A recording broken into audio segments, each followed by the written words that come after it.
Hello everyone. In this video we are going to discuss a small problem based on the concepts discussed in this particular chapter, basically isomerism and little bit about resonance. So the question given here is that we need to identify the relationship between the structures given in each of these pairs. So let's look at each of these pairs and try to understand how they are related to each other.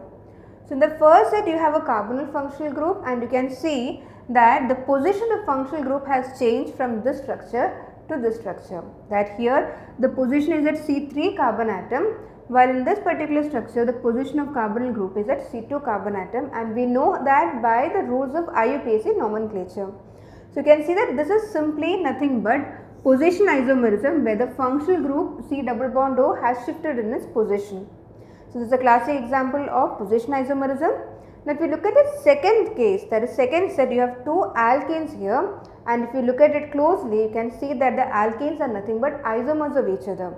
That is, in the first structure you have two methyl groups which are lying opposite across the double bond, while in the second structure you can see that the methyl groups are on the same side of the double bond. That is, this is nothing but a trans isomer and this is nothing but cis isomer, such that these two structures are related to each other via geometrical isomerism or cis-trans isomerism. Now if you look at the third structure you can see that this is nothing but resonance structures of each other. The first structure has a double bond between carbon and oxygen, and the second structure, the double bond has shifted such that the positive charge is developed on carbon atom and oxygen has its octet configuration. So these are nothing but resonance structures of each other, and I hope you are very clear on how we have arrived at these relations between the given set of structures here. Thank you.